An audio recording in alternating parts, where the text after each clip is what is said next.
For me, when you work in a company like this, where you feel like home, like when you come to work, you're okay. Where would you go? It's not only about money, it's also about your health, so you don't worry about what you do every day, because look at 32 years. And if I was worried about how could I be here for 32 years? My name is Charles Oduro-Nti. I am the shipper receiver lead at CertainTeed Woodbridge. My story is a bit different because I worked here before, and when I came back in 1992. And since I came back, I've been working here for 32 years. I'm from Ghana. Ghana is in the west coast of Africa. That is where I was born, and I lived there till about 25 before I came to Canada. When we came here, at that time, we had military government in Ghana. So most of the people left the country, like people who get the opportunity, they left. When we came, we had to work. When I came here, I didn't even know what is a forklift.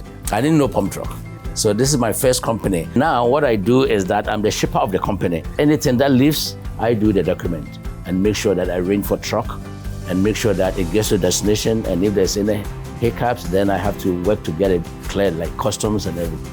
I had challenges a little bit, but eventually I'm at where I am now. To me, the environment is good and the plant is clean.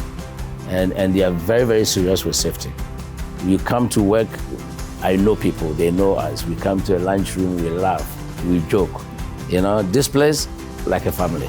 Even when it comes to wages, it's growing. And there are benefits, you know. When the company grows, everybody grows. That is how this company is. You might be working in Africa, and then you might see here maybe in corporate. You know, so I think those are opportunities for young people that they shouldn't be afraid. You don't get stuck in one place.